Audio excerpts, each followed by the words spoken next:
Picking up from our last discussion on the foundational elements of body, emotion, and social order, let's dive into a fascinating exploration.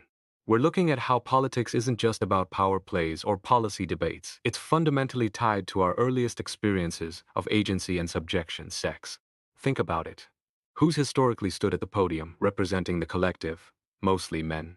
Their bodies, massed together, displayed, even sacrificed, became the primary medium for this public performance. Women? Often sidelined, offstage, or relegated to minor roles.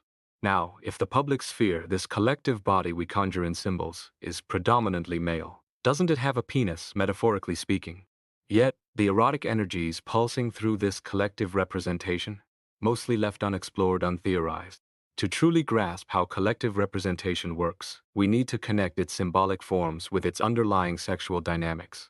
Our focus today is ancient rituals, specifically the totemism studied by Durkheim and Freud, founders of sociology and psychoanalysis, respectively. Durkheim kicks things off by stating the obvious but profound: the human body is where collective representation happens. It's not just a vessel, it's the site, the medium, the very language through which the collective speaks. How does this work? Through symbolic incorporation, primarily via ritual. Remember his famous line, "The leader is a group incarnated." This isn't about abstract ideas floating around in our heads. Durkheim is pushing back against theories that see culture as just a system of signs, like Levi-Strauss later would, or even against Bourdieu's concept of habitus, which can feel a bit unconscious and ingrained. No, for Durkheim, it's conscious, deliberate ritual practice. The raw energy comes from gathering bodies, massing them, moving them together. This collective action literally inscribes the social onto the flesh. It's not a theory built on cold cognition or mental structures. It's about the heat of shared experience, the physicality of becoming one. Now let's talk about the star of the show in Durkheim's elementary forms, the totem. Each clan claims a specific animal or plant as their sacred emblem, their ancestor. Think of it as their unique brand, their family crest. This isn't just a picture, it's deeply significant. For Durkheim, the totem represents an intangible substance, an anonymous force permeating everything. It's the source of life for the clan members, the totem species itself, and everything associated with that name. The totem is the symbol, the name, the emblem, a physical manifestation owned exclusively by the group claiming kinship. And here's a crucial point. Naming isn't just labeling. For Durkheim, naming is constitutive. It produces identity, it's part of being. The ability to name, to create these distinctions, has its roots in the social experience itself, not the other way around. Unlike Levi-Strauss, who saw nature classified through social categories, Durkheim argues the social experience shapes how we classify nature. This totem isn't just a passive symbol, it's productive. It actively creates the social order it represents. Totemic naming isn't just saying a word, it's a performative act that touches the flesh, making individuals collectively. Durkheim says the name is part of the being, literally woven into existence. Think metonymy, the word stands in for the thing. And how do they make this connection tangible? By embodying the totem, clan members literally imprint the emblem onto their skin through gashes, paints, tattoos. These aren't just decorations, they're marks of belonging, visible proof of collective identity. Notice Durkheim's emphasis here, it's writing, the material image, that holds precedence over speech. This resonates with later thinkers like Desserteau, who talked about law being inscribed on bodies, or Lacan, whose theory hinges on the child entering subjectivity through the language of kinship names, the symbolic order, and the ultimate medium, blood. Initiations involve drawing the totem in blood, collecting blood from cuts, licking blood from knives, sprinkling initiates with blood. Representation becomes more powerful than reference. The symbol trumps the actual animal. Becoming a man, becoming a full member, means aligning your body with this representation, becoming a representative yourself. For Durkheim, these totemic rituals aren't just social events, they are the very origin of society. He structures his understanding around three pillars: the collectivity, the symbol, the totem, and the energy connecting them. The totem, the god, is a symbol of society, because experiencing society is the basis for experiencing God. That anonymous power we feel in the collective, the one that outlives us, that penetrates us, that's God. And where do we experience this intensely? In the rituals. Durkheim calls this potent energy effervescence. Imagine champagne bubbling up, or Alka-Seltzer fizzing. It's contagious, exhilarating, overwhelming. This shared excitement, this collective effervescence, is the wellspring of the sacred and moral authority. What fuels it? The sheer force of bodies massing together, moving synchronously around the central symbol. And it shows physically: wild dancing, howling, breaking normal taboos like forbidden sexual relations, pushing bodies to exhaustion. It's a state outside oneself, a temporary suspension of the self, driven by an irresistible psychic energy. This effervescence is intense, almost violent. Durkheim notes it's a hyper-excitement that can't last long. The celebrant eventually collapses. Why? Because expressing these powerful moral forces through mere images requires putting the mind outside itself, disrupting normal functioning. This isn't about rational consent. Authority for Durkheim stems from the psychic energy inherent in the idea itself bending our will. Think swift punishments not just as deterrents but as special markings, signs commanding respect, indicators of the sacredness of the collective representation. They maintain the intensity of that psychic energy. There's a fascinating gap here. The sacred experience, the effervescence, exceeds its representations. Religious forces, Durkheim says, are incapable of full individualization. Society translates itself behind our backs unconsciously. This echoes later thinkers like Derrida, pointing towards a self that's never fully present to its own signs, always already inscribed within a larger structure. The body is key here, not just as a sign, but as the ground of this experience. Durkheim brings us back to the body constantly. It's not just a passive receiver, it generates both the representation and the represented collectivity. The body and the totem are co-substantial. They reference each other, participate in each other's nature. Think Nietzsche, concepts are metaphors grounded in bodily experience. Authority for Durkheim must be embodied, it can't just operate through the mind. Reason itself, our ability to think conceptually, to understand cause and effect, doesn't come from pure reason alone. It originates in this embodied experience of oneness with others, of joining together what the senses put asunder. Our understanding of connections between things mirrors our social bonds. There's no fundamental divide between religion and science for Durkheim. Both operate through similar logic of assimilation and division. Reason paradoxically has socially sensuous origins. And crucially, the symbol isn't just a reflection of the collectivity.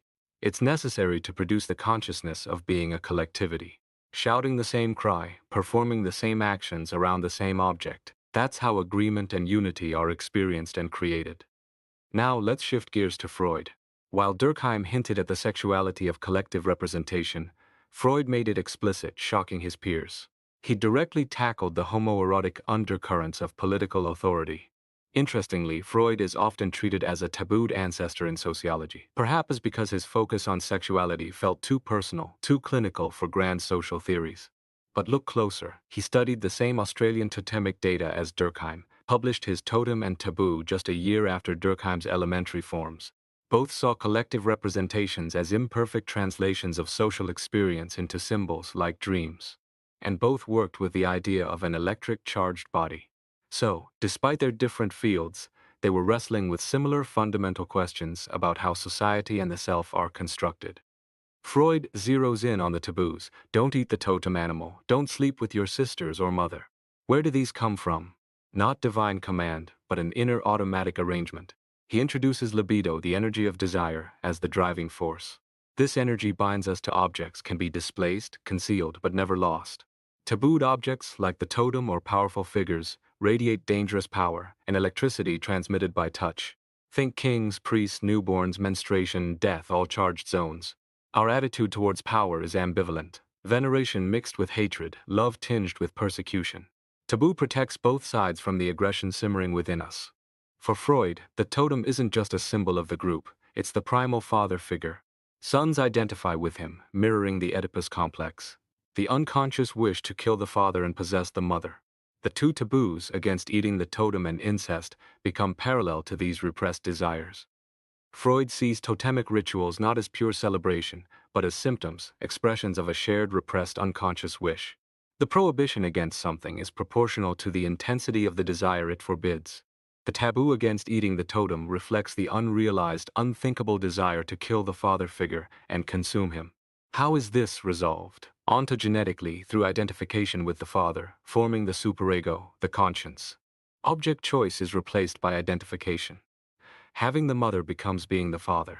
In the totemic feast, Freud argues, the clan ritually consumes the totem, effectively consuming the father figure. This achieves identification, incorporating the father's strength.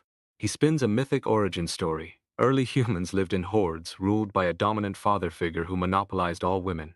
The sons, expelled and jealous, eventually banded together, slew and ate the father. This bloody act, the murder of the primal father, is the great event with which culture began.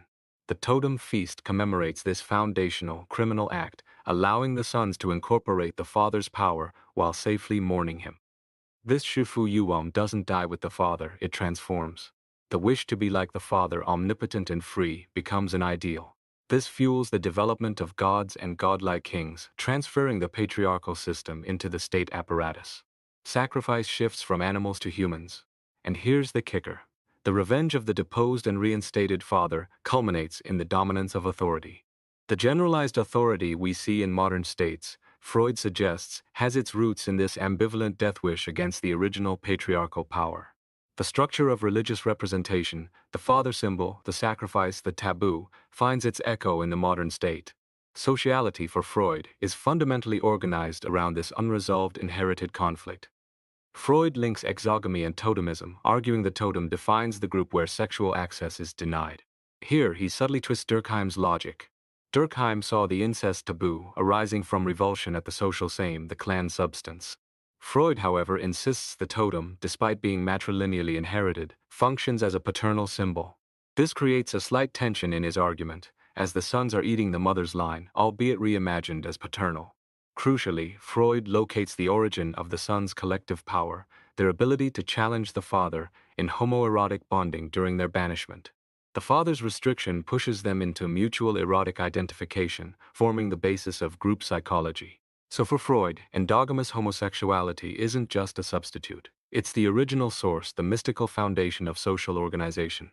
Later, he'd even argue that sublimated homosexual love is a civilizing factor, while heterosexual desire threatens group cohesion.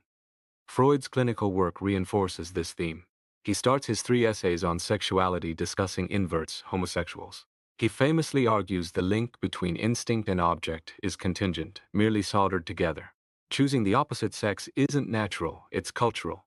He even claimed everyone experiences homosexual impulses at some point. Civilization, he argued, is a skein of neurotic symptoms, repression of these impulses. In Ego and the Id, he describes ego formation through the mirror stage, identifying with an imagined sexed body. The male self, Freud suggests, is formed by inhabiting the form of paternal authority, an outside which is in us but not of us. As Butler points out, this homoerotic loss, this inability to fully inhabit the desired object, initiates the ego as a perceptual object, leading to a melancholic gender identity, a persistent, unavowable desire for the lost object. So let's put them side by side. Durkheim sees collective representation as arising from the massing of male bodies, generating a homosocial energy, effervescence, that binds them together. It's about being the collective, participating in the shared experience. Freud, meanwhile, focuses on identification with the paternal symbol, the totem, driven by repressed desires, particularly the Oedipal and homoerotic ones. It's about having the father, consuming him, achieving identity through this incorporation. Durkheim emphasizes the shared experience, the union. Freud emphasizes the repressed desire, the identification. One looks at the crowd, the other at the individual's internal drama. And the irony? Durkheim never read Freud, while Freud did cite Durkheim. Imagine the conversation. Sexualizing Durkheim and socializing Freud might just open new ways to understand the social and its potent, often hidden, energies. What we've seen here is that both Durkheim and Freud, despite their differences, recognized the centrality of the body and the power of representation in shaping the social. The challenge, perhaps, is to weave these threads together, to sexualize Durkheim's collective energy and socialize Freud's individual drives. This invites us to think beyond simple dichotomies, whether purely structural or purely psychological. The enduring erotics of the social, the way our bodies and desires shape and are shaped by collective life, remains a rich area for exploration.